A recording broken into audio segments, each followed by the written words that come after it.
G'day viewers, it's Geoff McVee's Gardening, Melbourne, Australia. 3 pricing mistakes killing your lawn and gardening business. And I bet you're doing them right now. Over 4 decades I've been running McVee's Gardening Services, and I've seen countless contractors that have gone under because they've made 3 deadly mistakes. And the sad thing is they didn't realise what they were doing. In today's video, I'm going to show you the mistakes that affect lawn and gardening business, including myself. I've made them. What effect it has on our business. 2, how much it's cost us.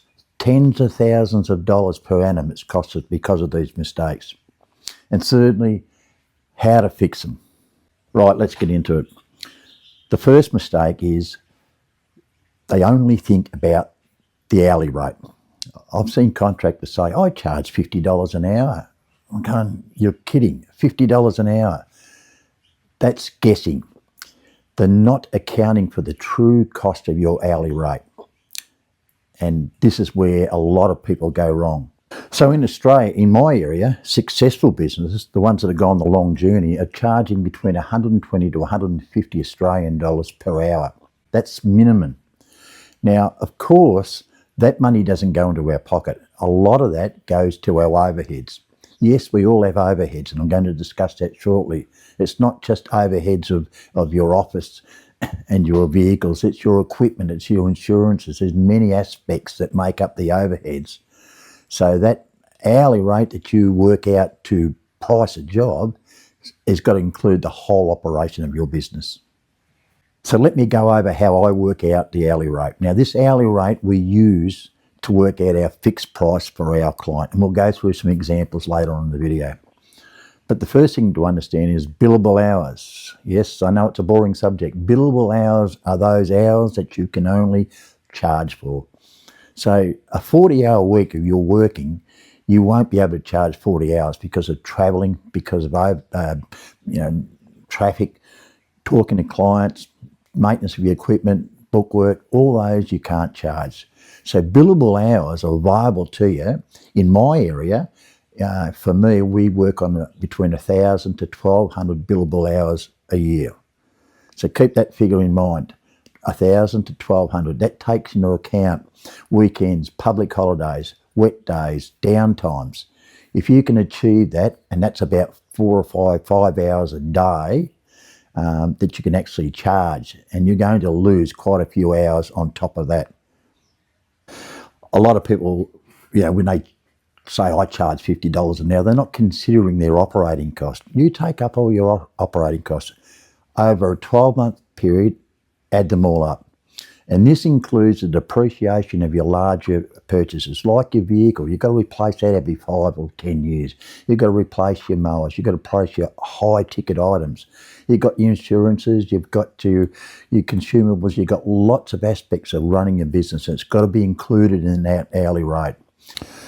The other thing to consider in your hourly rate is your wages. Think about it this way. If you took yourself out of the business, even if you're a solo operator, and replace them with a person that you're going to have to pay wages, although the very cost that you should consider. Now in Australia, I take, for an example, $85,000 per annum as an average wage, probably a little bit more now. So I'll use that in my hourly rate to determine. And that'll cover my super, it'll cover, if I was employing somebody, overheads and all that type of stuff. And of course, the other thing in that hourly rate, you've got to include that little profit margin, and we'll talk about that in great length later. As I said before, that $120, $150 an hour that you charge, that's not going to your pocket. That's not your profit. That includes all these things, and one of the things is the operating costs. So by getting your billable hours and dividing it by your operating cost, your wages and your profit, you'll come up with your hourly rate. Now you can see that the figure of $50 an hour versus $150 based on 1,000 billable hours, you're losing $100,000 per annum. You're leaving that on the table up to. That's a pretty big figure. What are you guys charging? Are you charging $50 an hour? You are missing out on a lot of money, and that That is the biggest difference between succeeding and going the long journey. The second mistake is allowing for the complexity of the job. What I mean by that is a lawn mowing is a basic mow, blow and go. But if you're doing high hedges, working off high ladders, you should be working on a higher hourly rate than you were if you were mowing. You've got different aspects to involved. It's a physical aspect, it's a dangerous aspect. So high hedges could be 1.5 to 2 times the hourly rate that you'd be charging for mowing. Garden rejuvenations, you might be charging 1.2 to 1.5 because the knowledge of plants. It might be a hard job, it might be a hot weather, it might be hard holes to dig, etc. So looking at the complexity of each part of your job, you should consider in your hourly rate when you're providing a quote. You know, if you're driving a great big ride-on mower, it's going to be a higher hourly rate than a small little Honda. So working out the complexity of the job is a big mistake that people don't consider.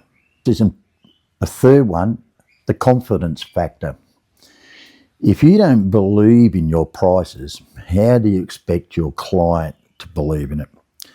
I'll go into detail about dealing with pushbacks from clients, but the confidence factor plays a big role in how you present yourself to the client, how you confidently work out your prices. So we'll talk about that later. The pro pricing formula. This is not theory. This is practical experience over the years that I've developed this formula that I use. So we'll work through it. The hourly rate. Remember the hourly rate that we worked out before? We use that to work out our fixed price. When I quote, I always provide a fixed price, and I use that business hourly rate figure to help me get that to derive at the end. Now, I don't use hourly rates to the client because, as we know, an hourly rate, the faster and the more efficient that you work, the less you're going to get paid. That's why I'm a big believer in fixed prices. So working through that will make sure that when we get the scope of works from the client, we communicate well, we walk around, we take photos, because if it's a big job like a garden rejuvenation or something like that, we need to think about what's involved. We need to look at all the aspects of how long it's going to take. Any job, break it down into stages, from unpacking to packing up. All those little stages, work that out. Take some photos, go home, think about it, and get back to the client as quick as you can with the quote. But it's important to break it down in stages and use that hourly rate to come up with your figure. When you're using that figure of the hourly rate, don't forget to put in that complexity factor. So if you're doing hedges, high hedges, multiply it by 1.5 or 2. If you're doing garden design and garden makeovers, work out a complexity factor. And the other biggest thing that people forget about is the buffer. Always add in a 20% buffer time. You know, those times when things go wrong, you might have a breakdown. There'll be certain things in the project you have to stop and rethink, reset. You might have made a mistake. You might have, you got behind. So you've got to allow that little buffer, the weather, for example, all these little things that you need to take into account. So that hourly rate, you've got that true cost of running the business, you've got the complexity factor, and you've got that buffer. So moving on to the materials, markup. Markup of materials. Never ever charge the standard price of a plant, for example. If I go to the nursery and the plant costs $20, I'm not going to charge the client $20. I'm going to put a markup of between 30 to 50%. Yes, it's a lot of money, isn't it? But think about it. A 50% markup is going to cover a lot of things. Sourcing the plant, getting the right plant, travelling to and from, transporting the material. But the biggest thing is a guarantee. Now, if you plant a plant out for a client and it dies within the first couple of weeks, as a good business, you're going to replace it. I mean, unless they purposely destroyed it or it was, some particular accident, irregardless, I'll replace that plant because that markup factor is going to cover my costs in the event that does happen. You buy any product, when you buy a product from the store and under warranty replacement, all those costs are built in because there will be the odd one or two items that need to be replaced. No different for us. Oh, and just one thing too, when sourcing plants, you will find the client, oh, I'll go and get the plants, the client will say. I'll decline that because I want to see the plants. I want to make sure they're not pot bound. I want to make sure they're in good condition, because if I'm planning them out and I'm providing that guarantee, I want to be in control of actually selecting the items. So just be careful of that one. And the other one, of course, is profit. The profit is the most important part of the quotation. A profit margin is a personal thing, I guess, is how your business runs. We run between 20 to 30% profit. Now, that's on top of everything else. It's not the markup margin, it's the profit of the total amount. That profit is important to get you through the slow times, to build your business, to grow. If you don't have profit, your business won't grow. You're virtually working back for the man without making money. So always put profit into every quote. Okay, let's do some real life quotations. A client requested the garden to be rejuvenated. It required it to be weeded out, shrubs trimmed up, dead plants removed, replaced with new plants and mulch. So we look at the job, we walk around, we break it down in stages, and we come out with timings. So when we're sitting down with a quote, we'll start off with the how long it'll take us and multiply it by hourly rate. So in this example here, it's going to take us a day and a half. Now, I'll use a day rate and a half a day rate to come up with that amount that we've got on the screen. If it was a small amount, only a few hours, well, that will be different. So we've got that amount. Now, I quite often use day rates or half day rates. If my day is a 6-hour day and the job's going to take 5, I'll use a day rate because I can't do nothing else with that hour at the end. Just something to think about. Don't have to do it. That's what I do. Now, we've got to add on the complexity factor. Okay, what's so complex about a garden rejuvenation? Well, there's certain things. If you're digging holes around pipes, irrigation systems, if you've got delicate plants you've got to manoeuvre around, spreading mulch, digging holes, if it's clay, all these aspects, knowledge of the plants, knowledge of the soil, of how to treat it with, if it's a clay soil, gypsum and compost mix and all these things. There's a complexity factor. It's a little bit more than a basic mow and blow. So we'll add on a 1.2 factor here. You'll see the price. So next, the plants. We're going to put a 50% markup. Now remember I said before, markup's important to cover all those guarantees, transporting, etc. So mark up by 50%. Mulch, we'll only mark up that 20% because that's pretty simple. Go and get the mulch, bring it back, spread it out. You've already worked out how long it's going to take to spread it out, whatever. But the sourcing of the mulch, I use a 20% figure there, markup. Adding all that up, we add on our profit. Now, that profit is on top of everything else that you've allowed in that quote. That is the most important figure. Once you've come to that, well then, in Australia, we have a goods and services tax of 10%. VATs in England, UK, I don't know what you've got in the States, but there's all different taxes you've got to apply. I apply that at the very end. So the client will see the raw price with the profit, and then they'll see the tax that's put on top of that. Now, in this quote, you'll see I don't itemise prices. I'll itemise what I'm doing exactly, step by step, so the client figures out what's going on, but I'll only give a price at the end, a total.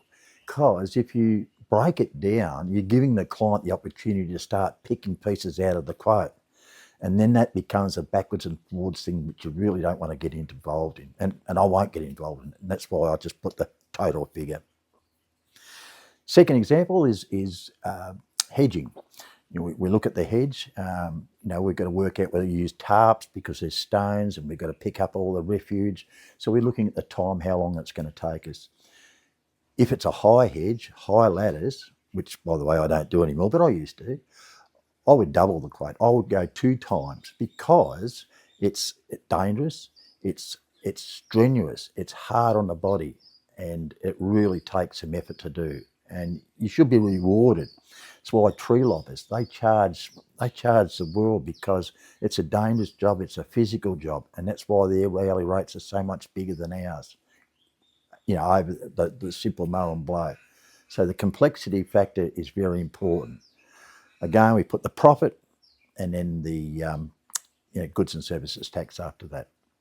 And you'll see in those quote examples, I round up, always round up to a nice figure. I don't give them, $185.45. I'll round it up to $190.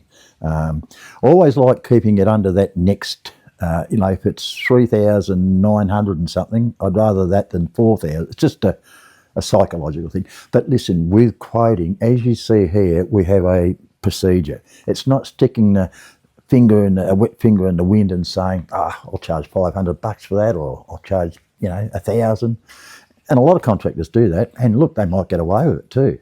But unless you have a systematic approach to quoting, you're always going to be in doubt of whether you've really done the right thing, whether you've really done the quote how it should be done. And that's where a lot of contractors lose out, because they're not thinking and not working out their true cost of running their business. Handling price objections. Now, you're going to get these. Of course, you see some of the prices, some people are going, and of course it gets back to targeting the right area. Like, you could put some of those theories up in some lower socio-economical areas and you'll get laughed at. And this is where you really got to pick your mark and pick your customer. But you'll get the several customers, and you'll give them the quote, and I'll say, it's too expensive. My reply is, yes, I understand it's expensive, but you have to pay for quality. You have to explain, and then I'll explain to the customer. I'll break it down. I'll explain exactly what I'm doing. I'm using larger plants than the smaller plants because we want to give that impact of, having a nice garden, because that's what you wanted, because you needed it done quickly, you needed it done because of a wedding or Christmas or whatever. So we've had to use a larger type plant. But break it all down and explain it to the client, and most times they'll understand. But you've got to emphasise quality is over price. You're selling a solution. You're not selling price, and that's the mindset that I try to get into, is always selling a product, always selling, a solution to that client. Because you'll get the other client will say, oh, look, Billy down the road, he can do it half the price. And I said, I understand that, and if price is your priority, that's fine. Now, when you're comparing the prices, has Billy got the insurances? Is Billy registered insurances? Has he got the knowledge? Has he got the equipment? We have. Now, at the end of the day, it's up to them whether they want to go on price or whether they want to go on reliability and quality. And you'll say, is Billy going to be there next year? Gee, most times they'll turn around and say to me, yep, okay, I understand, and I'll go with you. And then there's the ones that want the budget price for a premium service, and they say, oh, look, Johnny down the road, he'll do it for, you might have quoted $300, and Johnny will do it for $50. This is a hedge, for example. And you say, look, that's quite understandable. I'll give you Johnny's number, no worries. But I'm not competing against Johnny. I'm providing a premium service, and that's why it's $300. I will provide you an excellent quality guaranteed job. Will Johnny do the same thing? Next minute you get a call a couple of weeks later, can you come and please do the job because Johnny stuffed it up? And, sometimes the customer's got to learn the hard way. But always maintain your ground. Don't drop your prices. You've worked out systematically a price. You've got to stick to that, but you've got to convince and inform the client exactly what you're doing, and express the quality that you're going to provide, and the fact that you've ensured that you're going to be around for a long time. Of course, the key is you're selling your worth. You're not selling by price. Always walk away from a customer on good terms. Even if they thought you were too expensive, always bid them good day. If you've got any problems, look, come back and I'll certainly help you out. And the number of times clients have come back, oh, the guy that we got, he was the cheap one, he didn't turn up. Or he started the job, but he didn't have the right equipment to do it. Can you please come and do it at your price? And look, there's nothing wrong with that. And I don't think you should be a smart ass and go, oh, we'll double the price now. I don't think that's necessary. If you want to be professional, understand their needs. Everyone does think about it. So what problems are you having with your business? Is it the hourly rate? Is it the project estimates? Or is it the customers dealing with the price, the pushbacks? Look, I'd love to hear your comments on which one affects you, but at the end of the day, the important thing is to make sure you know the cost of running your business, to make sure when you do the hourly rate that you include all these external things in your operating costs, etc., and your profit, of course. Joe's mowing down the road. That's a $50 an hour guy, girl, whoever.